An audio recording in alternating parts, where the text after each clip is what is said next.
We are back for our second installment of the Red Digital Comic Talk. And Sween, I don't know if you've noticed, but everybody suddenly is talking about the Teenage Mutant Ninja Turtles. Yep. Or at least the Ninja Turtles. Ah, boy. Personally, I'm just happy that the internet is picking on somebody other than George Lucas. So as far as I'm concerned, this is all gravy. But we're not here to talk about any of that stuff. The stuff we are here to discuss is the new, I guess it's still sort of new, Teenage Mutant Ninja Turtle comic from IDW.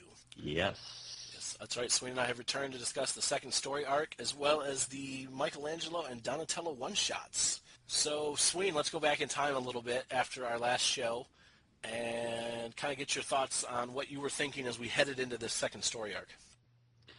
Well, let's see, gosh, that was too long ago. We got to stop doing these, 4 months apart.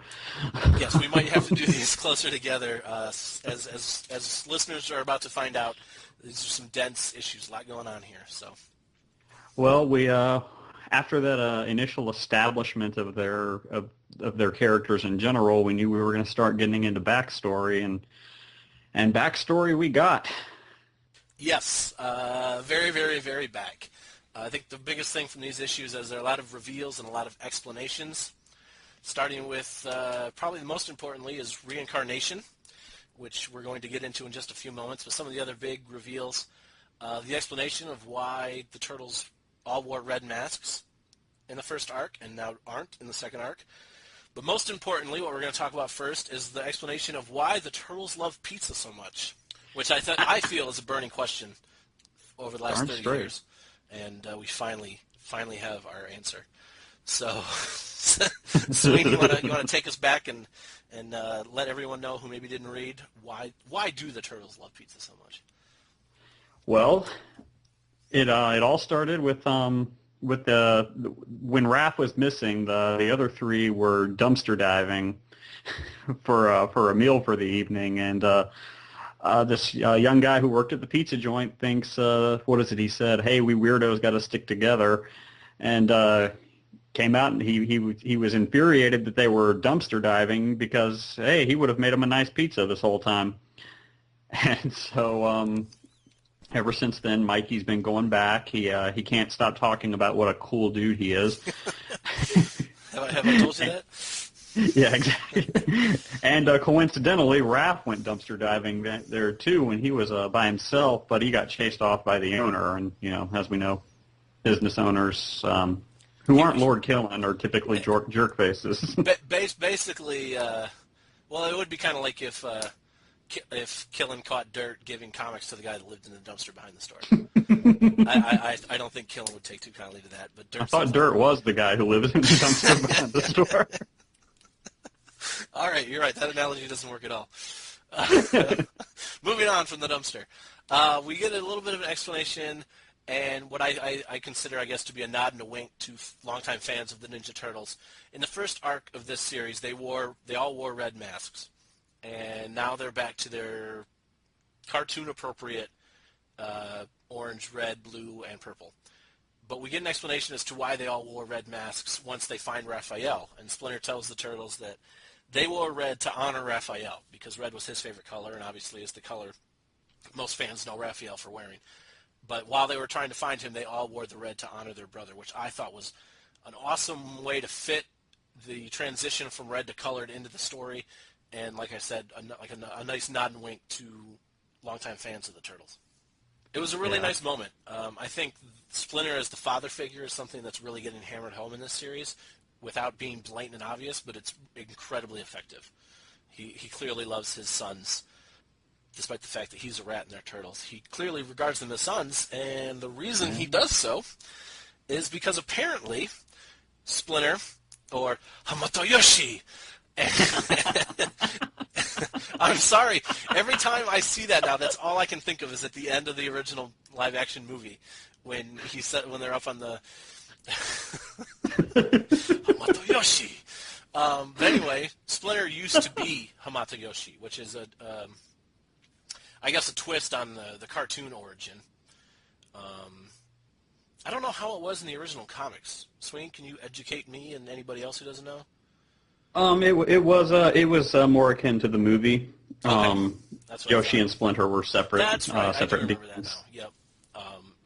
Yeah, because it was very following the movie. He was Yoshi's pet, and in the cartoon, Yoshi became Splinter, and now we have a very different version of Hamato Yoshi becoming Splinter, and his sons fought with the corresponding weapons and colors of the current Ninja Turtles. This is in ancient feudal Japan. Yeah. The Foot Clan, Orokusaki, all those things that we know from normal Turtles lore apparently happened in ancient, not ancient, yeah, we'll call it ancient, Jesus. Ancient Japan. Feudal. Yeah. And they are now the reincarnated souls of the father and sons who were killed by Orokusaki. So we have to assume, even though we haven't seen him outside of the Raphael one-shot we talked about in episode 1, we have to assume that this Shredder is also reincarnated. Yeah. So, Sween, take a second and share your opinion on this whole reincarnation thing. I think I like it because it's an all new origin story that is completely viable. Like, I mean, of course, like I don't want to get too much into the movie stuff, but with all the talk about aliens, people are rolling their eyes. But this one, it's a completely viable story. It worked, and it just all the what happens so many times in all forms of entertainment is all the open-ended stuff. When someone tells you a story, the first thing you have are, oh wait, but how did this work? How did this work? They give you the whole story and then completely wrap it up neatly for you with just that story in itself. I mean, yeah, of course, there's still obviously questions for the overall story, but for that one individual little one, like it left you wondering nothing about the origin story. Yeah, I do like that they take everything that and we talked a lot about this in the first episode of the Radical Corner of Turtle Comic Talk, that they're subverting your expectations. They know what you know, and they're twisting it. And this is a huge twist, obviously. The more I think about Orokusaki being reincarnated, I don't know that I want it to happen.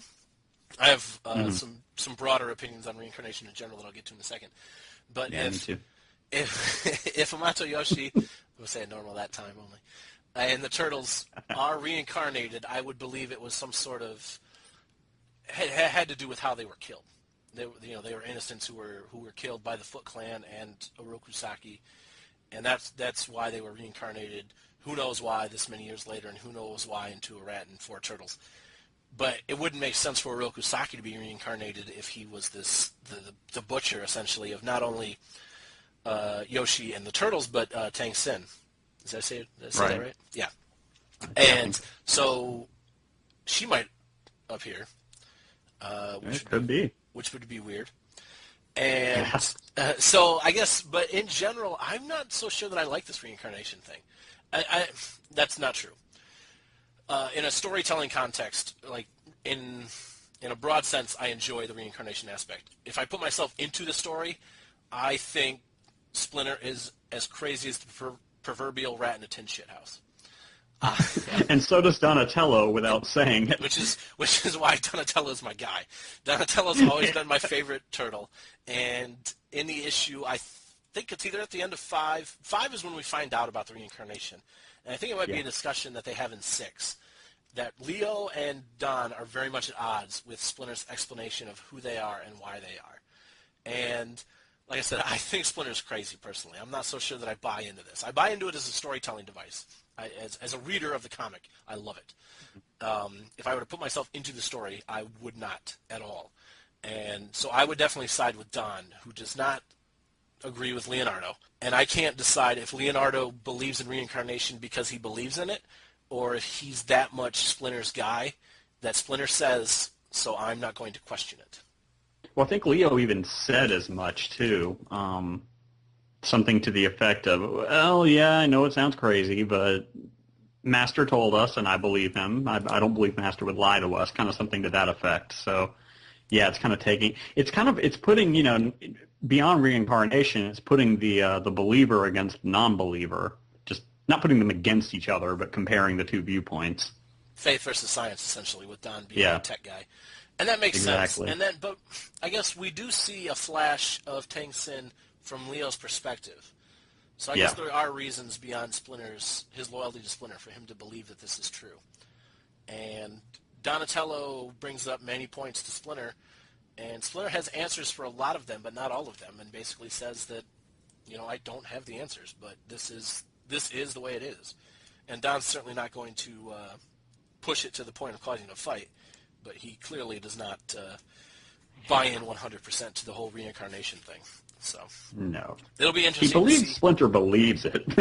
Yes, he definitely believes that Splinter believes it, but crazy people believe all sorts of things. And I'm not necessarily saying that Splinter is crazy, but I'm not so sure that he's not.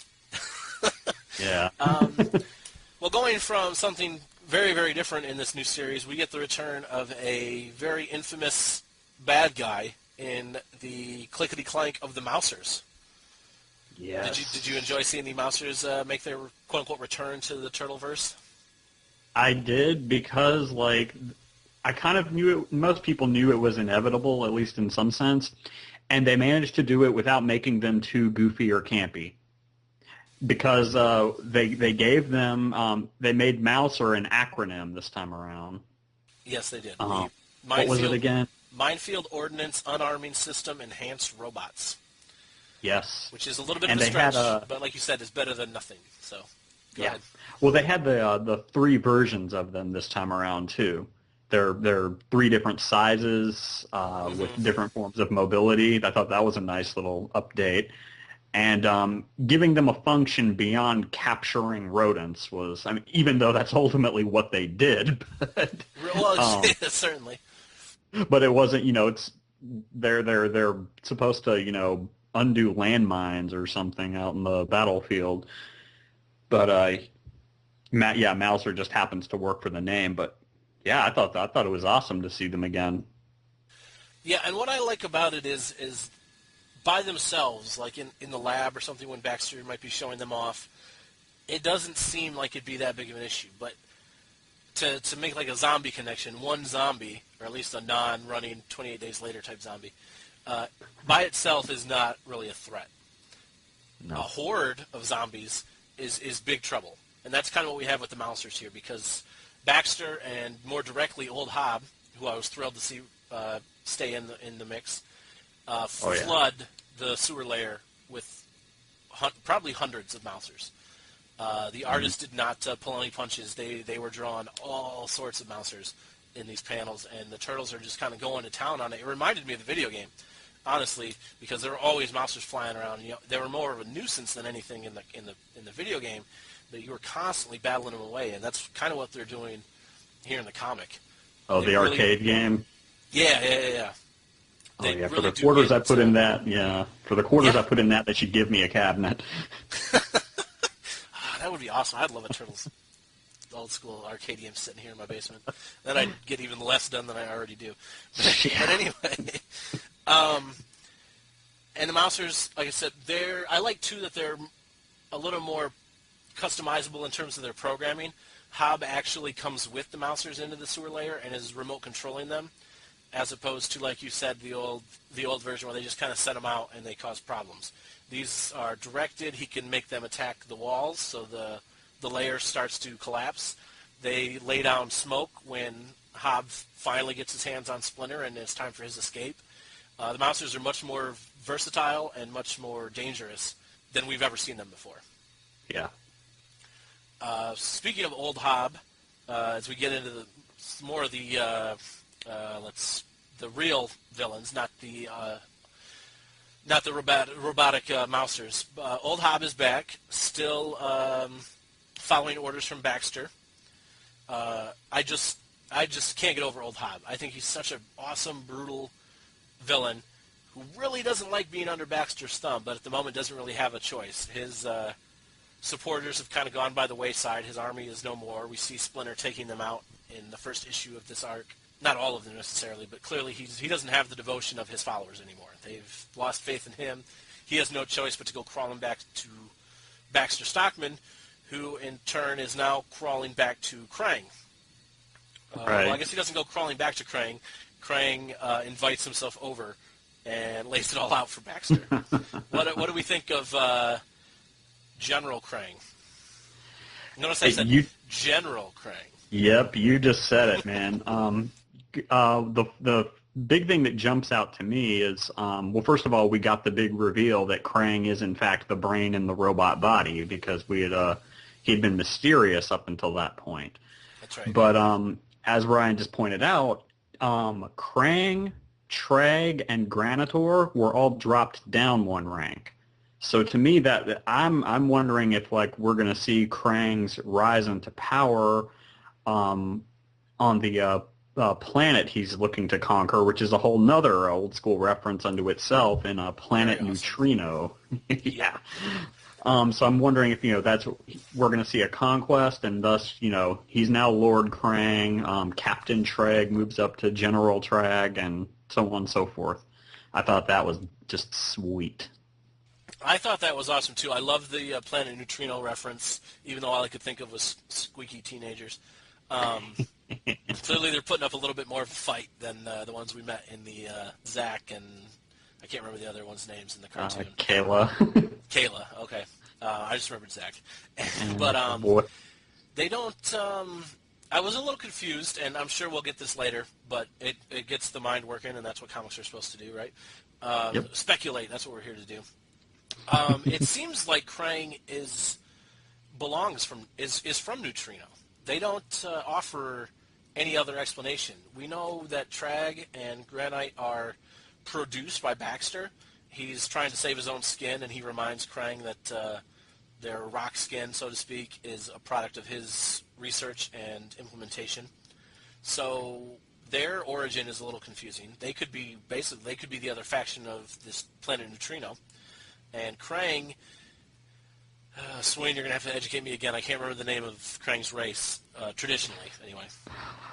In the creatures that Krang was based on initially were the Utroms. That's right. Okay. Yeah, in the cartoon, he wasn't declared an Utrom, but he's based on them, yeah. Yes. But we have yet to see any more like Krang. We don't give any indication that he's not necessarily from Neutrino. We don't know what the political atmosphere is on Neutrino. Is he overthrowing? Is he trying to hold on to the established tyrannical order? There's a lot of questions left unanswered, which is good because there's, more stories to be told, essentially, if they don't tell us everything up front. But it leads to speculation and guys like you and me talking about it on podcasts. So that's just fine. I do love Krang's Earth disguise. He runs around constantly in the mechanical body, but when he comes to Earth to yell at Baxter, he's got a very Sylvester Stallone movie bad guy general costume going on, and it is awesome. I like it. I like it a whole lot. Yeah, you don't even think we don't believe Baxter even knows about his true state. He's just the scary general in the mask or in the scarf. He's got the collar pulled all the way up, so all you can see. Yeah, something like that. Yeah. He's got the hat on. He like I said, the design of his costume is awesome, and you're right. They don't give us any indication that Baxter knows anything other than he's like this despot of. I don't even think we know where Baxter thinks Krang is from. I don't know that Baxter cares. Baxter's getting paid. So long as the checks don't bounce. But Baxter's about to bounce, unfortunately, because Krang is not a happy camper. No. And I can't figure out Baxter's attitude. If he's the cockiest jerk in this comic series, or if he's putting up a front, or if he's just ignorant and doesn't realize the danger that Krang truly possesses to his livelihood. But he's an arrogant prick, man. You can't not hate Baxter in this. Yeah. Oh yeah. Like or I guess a fourth sort of option is Baxter's more powerful than he lets on. Wow. All right, yeah, you got you got me thinking on that one, because where I was going to go next, actually, and now what you just said fits into a little bit. I didn't realize this is Baxter brings up Shredder, not directly, but basically brings up, without referring to them directly, he brings up the Foot Clan, and he refers to them as Krang's competition. Mm-hmm. And they reference Alifax from the Raphael one-shot, which was Oh, great Alopex, because did I say what did I say? It's Alopex. Alopex, sorry. Yeah.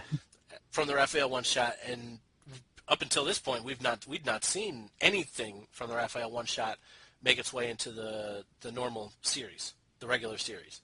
So that was awesome, and then basically refers to Shredder, but again, kind of like Krang, he doesn't really get Shredder at all, or not. We don't really know Shredder at all either. We're left to assume at this point what Shredder's all about.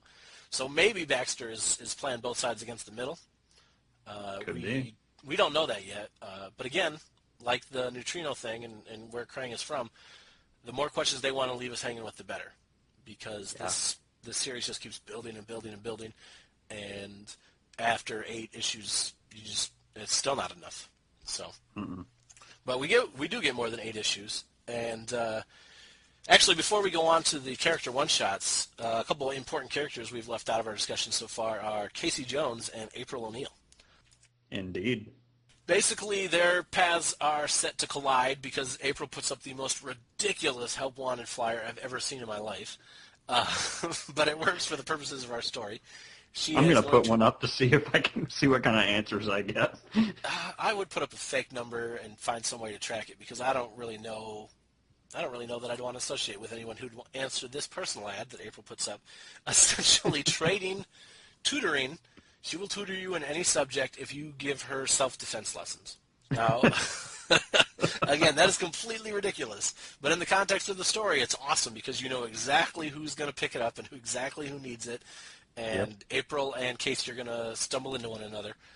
And they do. And it starts to play out exactly as you would. Casey's more interested in teaching April self-defense and staring at her than he is actually hitting the books. They're younger than the movie versions of these characters, and I'm assuming younger than the original comic versions of themselves. That's certainly the way it seems to me anyway. And older than we will be seeing them next in the cartoon, the upcoming cartoon show, which is good for me. I think that they need to be older than teenagers so they are justified in running around on their own. They're college kids, and running around without anyone checking in on you is what college is all about, quite frankly. And so that part of it works. They can run around and do whatever they want, but they're also young enough to, I don't want to say naive, but they still have a little bit of a wonderment to them. They're not cynical adults. They can kind of roll with the turtles a little more easily than an adult would. So I think they're kind of at the perfect age in this series, and obviously they're pretty into each other.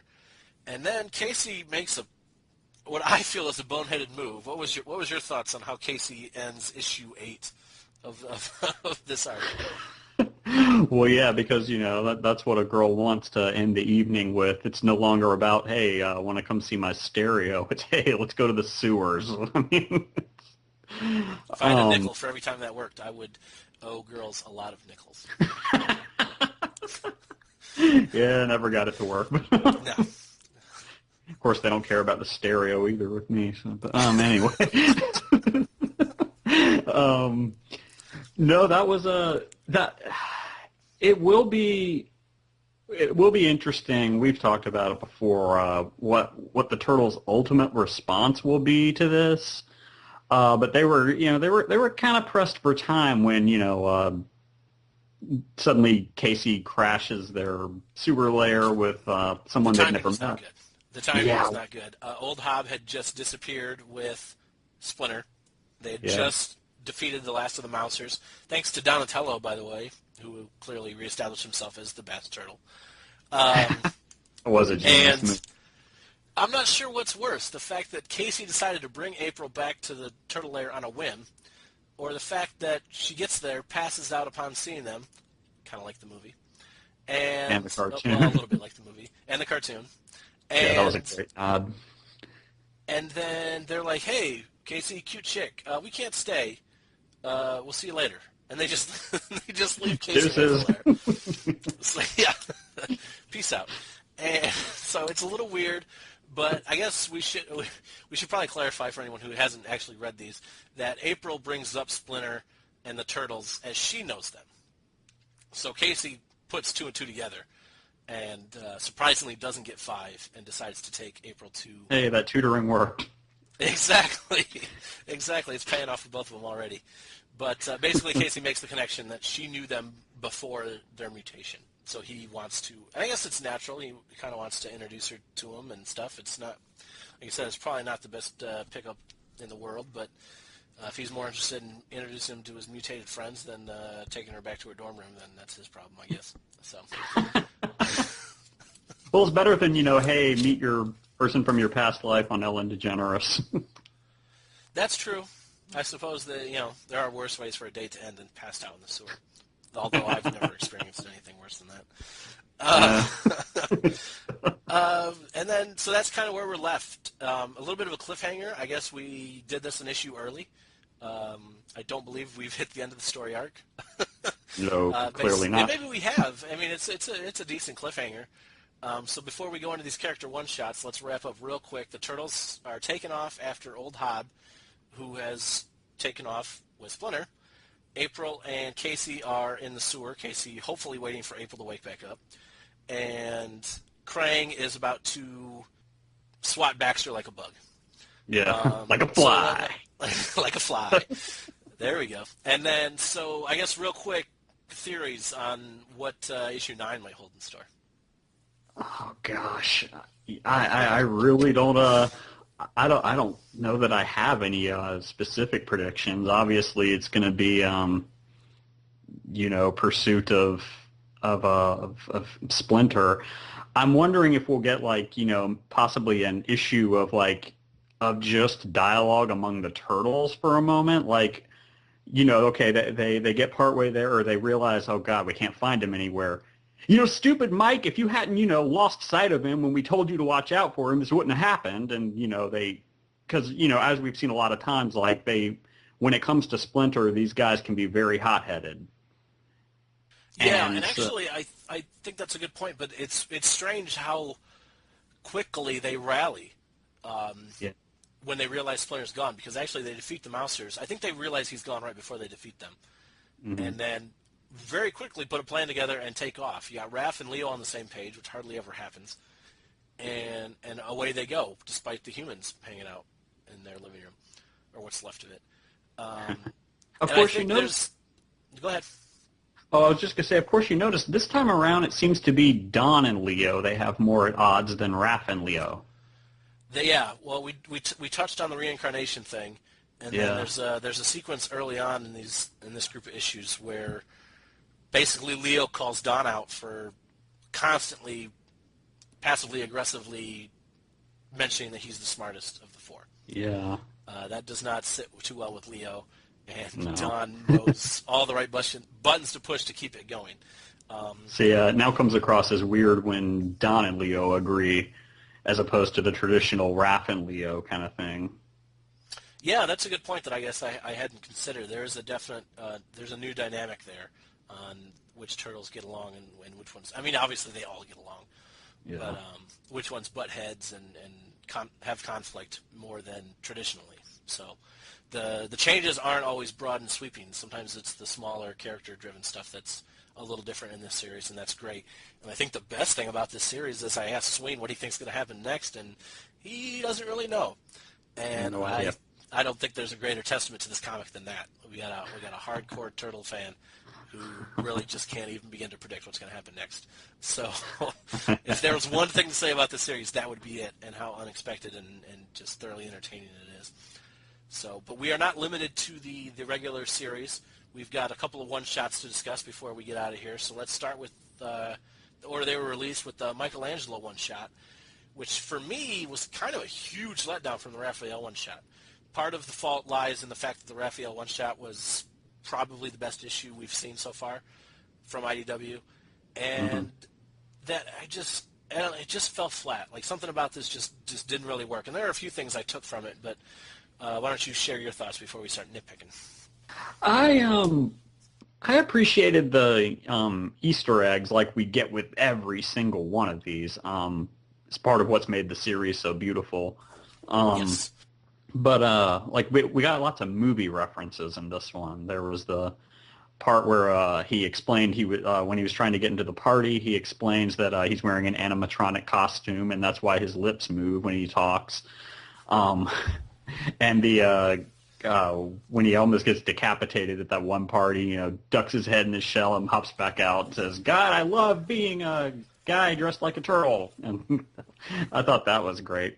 But And I suppose we should explain, sorry, real quick. Basically, the crux of the story is Mike is in his trench coat and hat disguise that apparently fools everyone that lives in New York, out seeing movies on New Year's Eve. And he decides that it's New Year's Eve, he needs to start the year off right, and he's going to go have some fun. He inadvertently gets into this party. He sees a guy in a giant lizard costume telling people he's talking to on the phone that he's not doing this. He tears off his invitation, essentially, and storms off.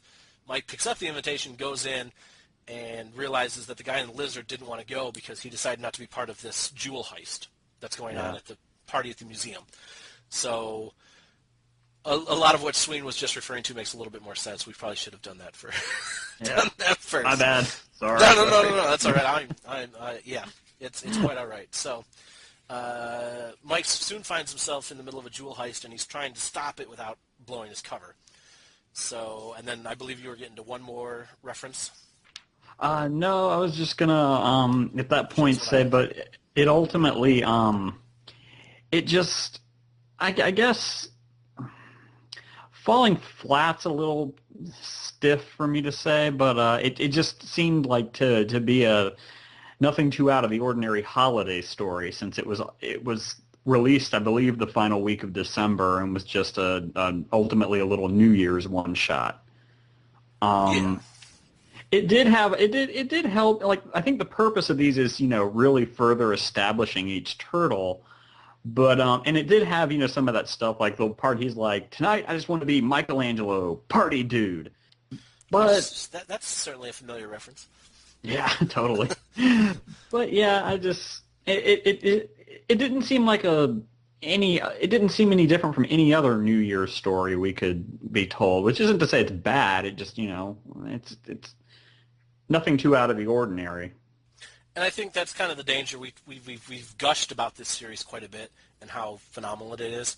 So when a good issue comes along, it's not going to be able to hold the same weight as the rest of the issues. Like, there was nothing wrong with this issue. No. What I did take from it, the big thing I took from it was, at one point after he leaves the theater and before he gets to the party, he's basically flashing back to, if I wasn't out here, this is what I'd have to put up with. And there's a flash of Donatello working on some equipment and doing a lot of techno babble. Mike's not interested. I could be practicing with Leonardo, and he's doing all these backflips, and he's like, "I'm so glad I'm not there." And then, or I could be training with Raph as he tries to teach me how to trash talk, and he's glad he's not there. And then, of course, naturally, each one of these scenarios plays out throughout the issue. He needs to pretend to be a tech guy, so he repeats all the stuff that Donatello was telling him. He needs to do the backflips and stuff to go through the lasers with the head ducking that you mentioned earlier. And then toward the end, he needs to act like a big tough guy, which he just mimics Raph when they're training. So I guess the one thing I take away from this is Mike is not necessarily a big joke. Mike is paying attention. Mike does know what's going on. Even though he might be more interested in cutting loose than training, he's not a complete goofball. Yeah. And I think they did get that point across pretty good. And he does get himself into, but then out of a big mess. So it works, but it's just not as strong as I would have liked. And again, I blame the Raphael one-shot more than anything else. It was. How do you follow that? Yeah, those are some tough shoes to fill. Personally, though, I like the Donatello one much better, and not just because Donatello is the best turtle and my favorite. But and let's start with the plot this time instead of the other way around. Basically, Donatello spends an awful lot of time online. He's not necessarily a turtle when he's online. He can talk to people and do all sorts of things when he's online that he can't get away with in the real world. But he eventually decides that he does need to get out into the real world and heads to a scientist expo, like a technology, like a mini World's Fair, let's call it. Yeah. Runs into some pretty interesting scientists, and of course, surprise, surprise, the main scientist that he meets at the fair is his quote-unquote nemesis, online nemesis, which was Kirby Fan 1. Kirby Fan 1, which was a nice nod because original Turtle creators, Kevin Eastman and Peter Laird, were tremendous Jack Kirby fans. And in their early comics were heavily influenced by Kirby. So any reference to Kirby later on is great. This professor, scientist guy, he also has a anti-gravity gun, which produces well, they're not officially trademarked, but the damn near trademarked Kirby Crackle, the dots effects that he used in his artwork. When this scientist uses his anti-gravity gun, those dots are there. So those Easter eggs were great. There's a big fight with Baxter's minions because Baxter basically tries to recruit this scientist, who's got a really weird name, Harold something. I can't remember his last name. It's weird. Lilja, something like that. Lilja. So we'll just call him Harold. Yeah. Baxter essentially recruits Harold to help him get turtles. And he's, oh, what a coincidence. I just ran into a turtle.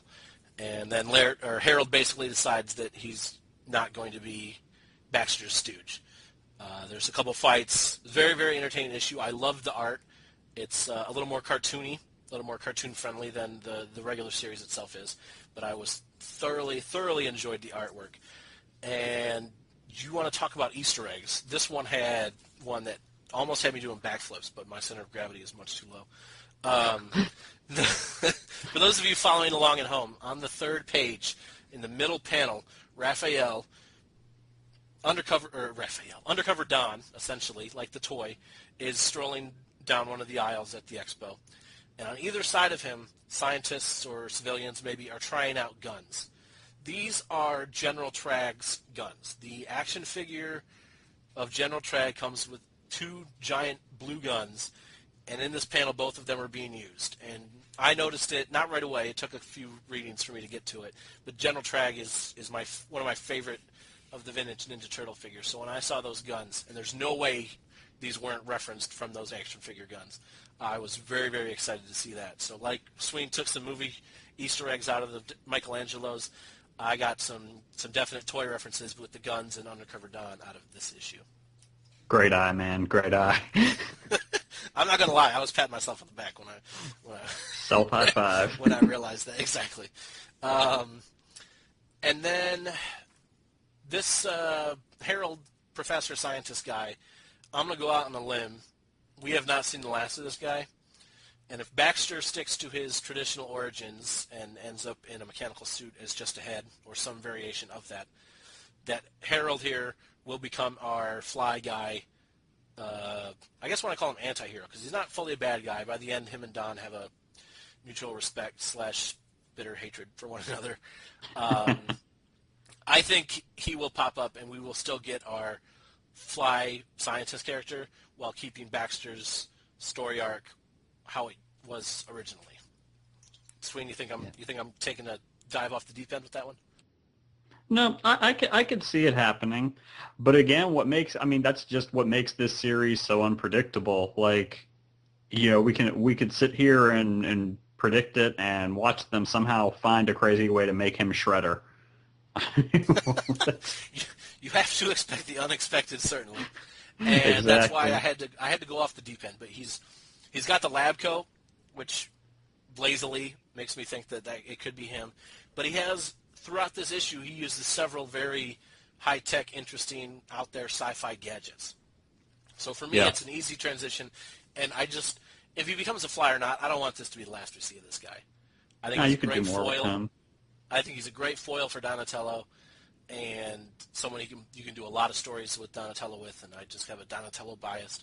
I really, really enjoyed this one-shot, much more than the Michelangelo one, but probably not quite as much as the Raphael one. I still think the Raphael has set the bar not only for the one-shots, but for the series as a whole. So yeah, didn't you love his screen name, Does Machines 84? Yes, yeah, that was pretty cool too. Lyrics from the song and the birth year of TMNT. Yeah, these especially all of the issues have those Easter eggs, but especially these one-shots. You really need to go over it with a fine-tooth comb. And there are so many written references, dialogue references, guns in the background references.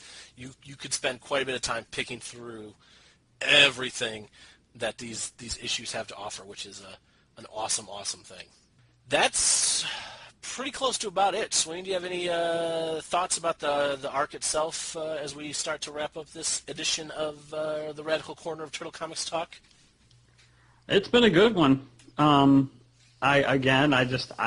can't be so bold as to make any real predictions because I don't want. I mean, I honestly don't have any. I don't. We know where they're ultimately sort of going to go, but how they're going to get there, I got no idea. But it's going to be awesome. It's going to be a cool ride. It's still building after 8 issues, which I think is a great testament to the potential of the Ninja Turtles, but just this series as a whole. That after 8 issues, we don't really have any real resolution on it. I mean, they found Raph, I guess, which has been the big conflict so far. But other than that, we don't have really any resolution on anything. It's still building. And I think within the next couple issues, what I would really like to see is that third faction enter the fray, and Shredder shows up. Maybe with Bebop and Rocksteady in tow, since we know that's a possibility from the Raphael one-shot. He's definitely going to have some mutants with him. Maybe they won't be Bebop and Rocksteady, but Shredder is not... he's going to bring a mutant to a mutant fight. Let's just put it that way. Well, those foot soldiers are nothing to screw around with this time. Did you see, I think it was issue number 6, that parkour artist stabbed one of them in the chest, and he just no-sold it. Yeah. He just, get off me, and left it. Nice. I like the pro wrestling reference. That's nice. The foot soldiers are no joke, but Shredder, or we're assuming it's Shredder. They haven't, or did he say that he was the Shredder? No, they didn't say the Shredder, but Splinter believes them to be the Foot Clan. Yes. That actually led to one of the arguments between Don and Leo was Splinter declaring them Foot Ninjas, and Don was like, but he didn't even see them. Yeah, that's true. But I think that Shredder, or whoever's leading the Foot Clan, again, we can't assume anything with this series. Whoever's leading the Foot Clan knows that they need more than their foot soldiers, as advanced as they may be. They are not going to be saying clank anytime soon. So clank? Did you just say clank? That's why I love you, Swing. Pick it up and run with it. We did throw out at the last minute a thread on the Pop Culture Network forums to ask any questions or any comments. And because we threw it out so late, we only had one eagle-eyed forum member pick up on it. So this is my acknowledgement to not only Dusty86, but my warning that next time we will get the thread up much sooner. And any comments or questions or anything that you guys have, you should head over to popculturenetwork.com, hit up the forums, and then let us know what you think of the series, any questions you have for us as we're reading it, things like that. So unfortunately this time we just have the one, and Dusty86 asks, with the micro series, do you think only the Turtles should get issues, or would you like to see side stories for Casey, April, and Splinter? Sween, we can take that one first. Basically, at the moment, I feel like we're getting all we need to out of those characters. I mean, I feel right now, one-shots in the vein of the 4 Turtles would just be kind of unnecessary because I think we're getting all we need out of them. I mean, that's not to say if they made one-shots, yeah, you can bet I'd buy them. But I don't think they're necessary at this point. There's nothing too important we don't know about them. I mean, yeah, they could tell a great one-shot story with any of them, sure, but they're not necessary yet. But yeah, I'd buy them if they made them.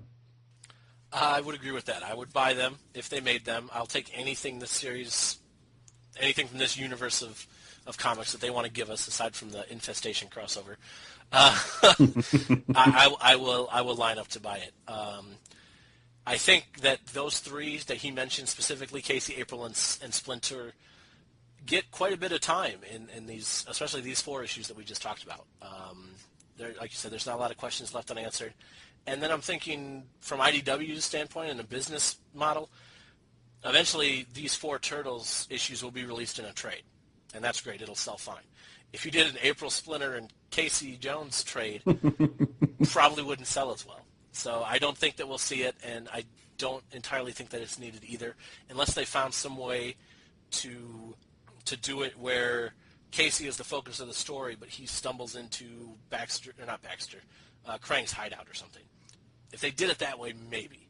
But I'm going to say that I think as is fine. My wallet would also appreciate it, honestly, that if we just had the regular series from this point out. Although if David Peterson keeps doing the covers, then I will keep buying them. That's fine with me. And then he also goes on to say, I have to say I'm enjoying this series quite a bit. The flow of the story leaves me wanting more as soon as I finish the current issue. Ditto. I think Sweeney and I have just talked for about 45 minutes with the exact same thing. Yep. So hopefully, in addition to wanting more Ninja Turtles, you also want more from Sweeney and myself. And there's plenty at the Pop Culture Network, even beyond what we do, for everyone to come out, check out, and enjoy. Sweeney specifically, why don't you tell the folks what you do at Pop Culture Network? Well, the thing that brought me to the dance is Radical Retro Turtle Toy Talk, where every episode we go over one of the vintage TMNT toys from the first Playmates line. Sometimes I compare one to the second one, but I try to keep it vintage. Plus, we're going to have the new line coming out, so that'll be a whole new monster of sorts. Awesome. But that's my main thing there. Now that we're on the verge of our second huge wave, second, third, depends on how you see it, another big wave of Turtle Mania, what better time to look back to the first one? Exactly. Plus, if you start covering the new stuff, you have to come up with a new name, because it's not really retro anymore. Well, recent Turtle. Well, there you go, because I do like the R2-T3 anagram there. Sounds like a droid. Well, hey, man, if I ever write a Star Wars novel, I'm totally naming the astromech R2-T3 for you. Yes. I'd buy that for $1. Nice. All right. Now you got me sidetracked. Anytime anybody references RoboCop, I'm useless for an hour. All right. Podcast-wise, you will probably be seeing, or should I say hearing, a lot more from me. I've decided to go with the experiment, and at this point all it is an experiment of doing the Comics Corner as a podcast with a rather crude video mock-up to throw up on YouTube as well. We're going to give this a try and see how it goes. I think it's easier, although the first one, which is already out now, wasn't necessarily easier than writing the column, but they'll get easier. And I will still be doing written things for those of you who actually do read. Written reviews for any advanced reviews that publishers are nice enough to send our way. IDW should really start sending us some Turtles comics. but that's neither here nor there. There's plenty of other Pop Culture Network goodness you need to be checking out from the likes of Dirt, Killin', Sween. Sween's doing a lot of Robots in Disguise type reviews nowadays, though, even though the Turtle stuff is cooled. Sween is still bringing you plenty of awesome reviews. We also have other contributors you need not forget about, such as Rob Bass, the infamous Rob Bass, and our chaps from across the pond. I guess chaps, they're not from England, but they are across the pond. Those fellas you all know as Alan Price and Chris Vint, bringing you the awesomeness on Operation Retro Shock, Masters Universe Chronicles, and some other newfangled podcast we should probably mention, since this and exactly. It's one that I also appear on. It's a brand new one. What the Shell is the name of it. It's a podcast with Dylan Cook, Mike Lacey, Chris Vint, and myself. And that's a lineup right there. Wow. That's a fearsome foursome that could go up against the Turtles right there. That's a foursome. Except for that Swing guy, he's a chump. But they. I didn't mean like in a test of strength. It's in its infancy, and we're pretty happy with the way it's taking off. In fact, at the time of our recording right now, our next episode is going to be an interview with Townsend Coleman, the original voice of Michelangelo himself. So if you want to hear, we submit a bunch of questions to Mr. Coleman about what else, TMNT, and he gives the answers. Check it out. Should be going up pretty soon. I will throw out a little tease for that upcoming one, The Shell, because Townsend Coleman, who apparently is very generous with his time, did an interview recently for Operation Retro Shock, and that was an absolute blast. So I'm sure that his second appearance at the Pop Culture Network will be just as entertaining. So that episode, that'll be your third, What the Shell? Yes. I believe it'll be officially episode number 2 because we did a breaking news edition. Okay. So when it comes time to track it down, because of the alien turtles, right? When it comes time to track it down, it's going to be the second episode of the show. So stay tuned to Pop Culture Network, yeah.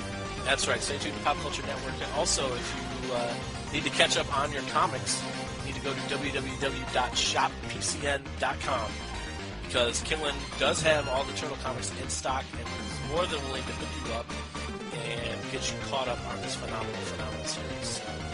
Swain, any other parting thoughts, or have we rambled enough? I don't see what more we got. I think we literally have time. So. I think we're out of ammo.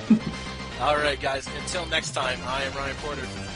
I'm Swain Halleck. Stay rad.